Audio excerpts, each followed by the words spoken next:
caught me blissfully unaware spending some time with Lady Thatcher. Anyway, it's that time of month once again for one of my monthly Patreon Q&As. Yeah!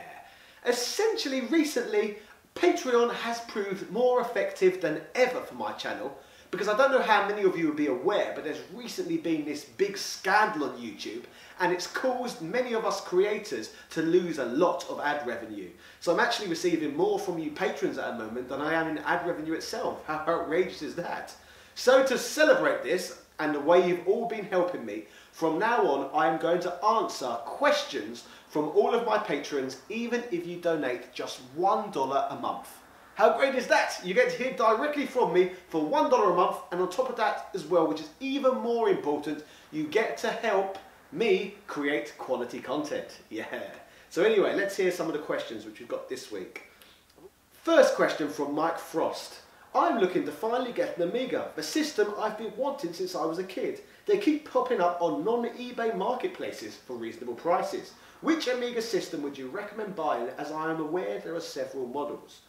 Well, to be honest with you, Mike Frost, I'm not that experienced with Amigas. I do actually have one myself, and I have a large library of games, but I suppose that's where I got quite lucky. It was around 5 years ago on one of the boot sales, and I actually picked up a ridiculous huge amount of games for £1 each. So many, in fact, I had trouble getting them from the boot sale back to my home. The model of Amiga I have personally is an A500. However, as far as I'm aware, it doesn't run some of the games because it's one of the less powerful models. So if you are going to go for one, I'd say go for something stronger than the A500. That's the best I can do on that one. Second question from Mike Frost. Would you give my other half a shout out, Laura McKeenan? Whenever she watches your videos with me, she gets annoyed at me for having my name on the shout out section, and she doesn't get one. She doesn't really understand how this Patreon works, and I hope it would shut her up. Okay, Laura McKeenan, Laura McKeenan, Laura McKeenan. There you go. I've said your bloody name, so send me a bloody dollar. Actually, no, scratch that. Send me $2. Yeah. Next one, Jonathan Quilter. What are your top 3 countries you want to visit next, and why? That's quite a good question, Jonathan. I'm going to say, where do I really want to go? Japan, that's got to be top priority for any game. I really want to see Japan. I'd like to go to see China, because it's one of the most powerful, most influential countries in the world. And I want to visit the Great Wall. And what would be number 3 where I've not been yet? Let's say Russia. That's a pretty big, mysterious place. I'd like to go there too. That'd be pretty cool, I reckon. A bit of St. Petersburg, a bit of Moscow, play a bit of Tetris. I'm sure that would be dandy. Next question from Tony Nix. We have gotten a lot of mashup games over the years, such as Marvel vs. Capcom, Battletoads vs. Double Dragon, etc. What IP mashup games would you like to see? This is an easy one, I think. Mario, huge franchise. Sonic, huge franchise in the 90s. The dream game back then would have been a platformer featuring both Sonic and Mario. Why the bloody stupid bastards decided to make a crossover featuring them competing at the Olympics blows my bloody mind. What a waste of a crossover, seriously. Olympics! Nobody even likes the bloody Olympics. It's bloody tin pot charity sports. They're not even professionals. Olympics, I tell you, ridiculous. Anyway, next question. Also from Tony Nix. Are there any current games that you want to play but were unable to because you are travelling the world? Let's have a think about that, actually. To be honest, I would like to revisit a lot of my Wii U library. I really enjoyed that system. But speaking of that, I'm in Australia at the moment and I'm going to Greece next week. But I've got a bit of downtime back home in England for 24 hours. I'm actually going to pick up my Wii U so I can bring my library of Wii U games to Greece with me. So yes, the games I've been missing, I'm actually intending to bring with me soon anyway. So yes, regarding that one. Next question from Q. You've been critical yet fair concerning the NES Mini. If you could influence Nintendo's next console, what would it be? I'll be honest, I like what they've done with the Nintendo Switch so far. I think it's the right direction. A handheld / home console is great, especially on the cartridges. They don't seem to be as slow as CDs.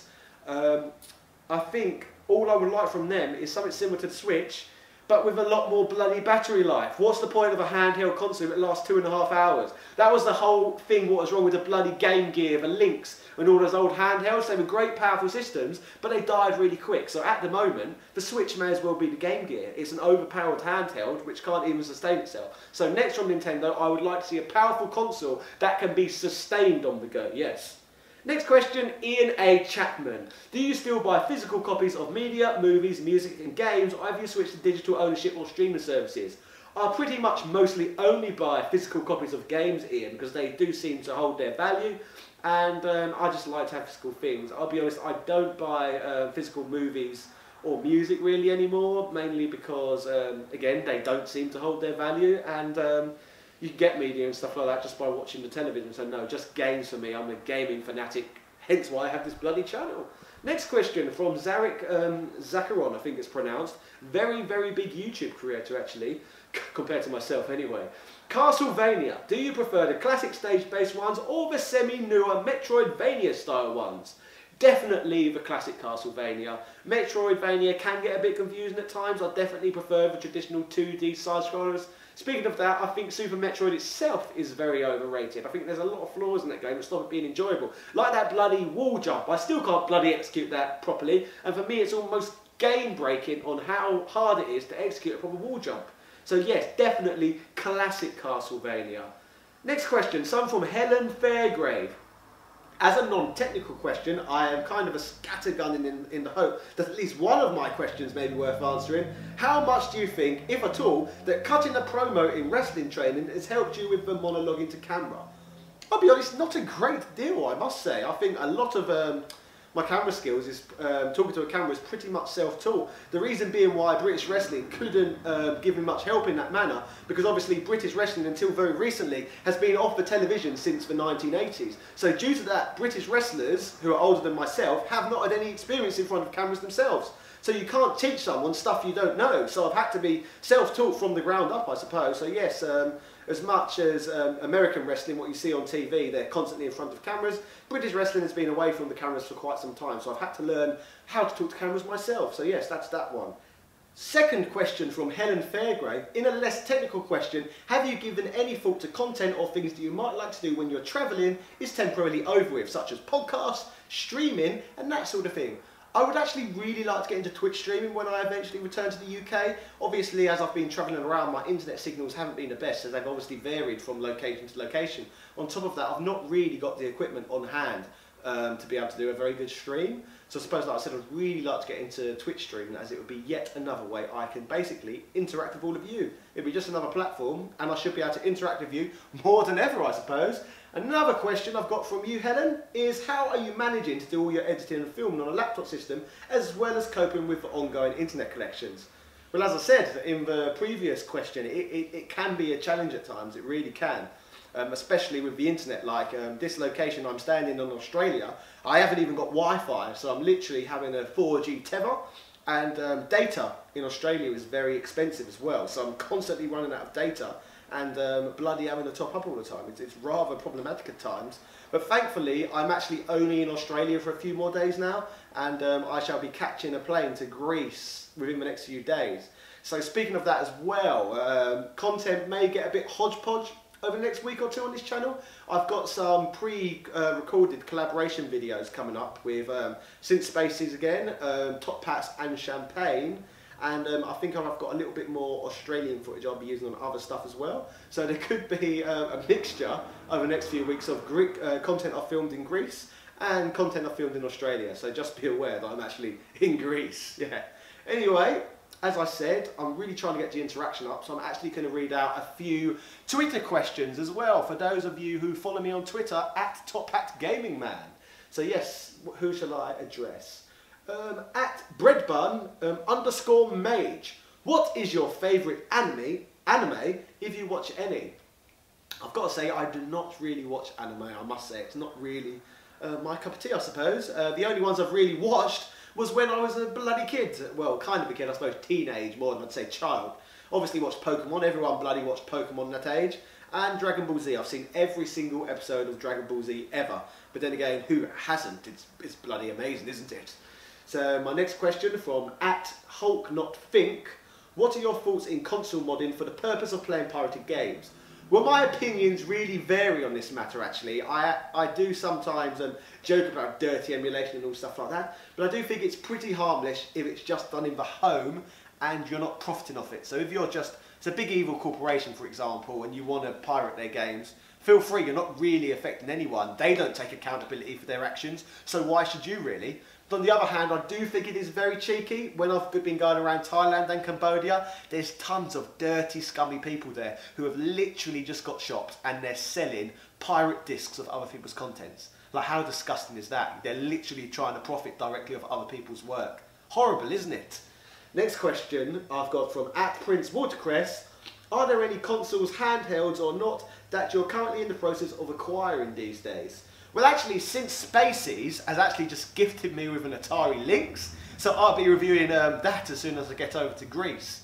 I've got nearly all the main handhelds I want now. I suppose I've got one left to get, and that's what they call the PC Engine GT. And for you Americans, I think you refer to it as the TurboGrafx Express. That's the only classic handheld I don't own now. There's a few weirder ones I'd like the Gizmondo, for example. But that's the PC Engine GT is the last main event handheld I want. In terms of consoles, there's loads I still want. I still need an Atari Jaguar, a 3DO, a working ColecoVision. There's quite a few anyway. Question from @KingVoxel. I have a question for you. What is your life story? I have to say, I don't really know how to answer that one, so I'm going to leave it to everyone in the comment section to decide, and I will actually answer this one in the next Q&A. So here's the question: what is your life story? When you say that, do you mean the character Top Hat Gaming Man's life story? Or do you mean the character behind this persona life story? Let me know in the comment section which you prefer to hear, and then I will tell either or in the next Q&A. Last question we hear from Slopes Game Room, a good friend of mine actually, a fellow YouTube content creator. What is your most anticipated Switch game? Now this one's really easy for me. I loved bloody Xenoblade Chronicles on the Wii, so I'm really looking forward to Xenoblade Chronicles 2. My only fear being I have slight reluctance about it, as I really didn't like Xenoblade Chronicles X on the Wii U. So I'm hoping it's a direct sequel to the Wii one rather than the Wii U one, because the Wii U one was just a bit odd, wasn't it? So definitely Xenoblade Chronicles 2 if they manage to pull it off right. So anyway, that's been my Patreon Q&A, ladies and gentlemen. Thank you for all joining me. Thank you for supporting this channel. It really means so much. And anyone who wants to donate even as little as $1 a month to this cause will get your questions answered once a month. Thank you, ladies and gentlemen. Cheerio!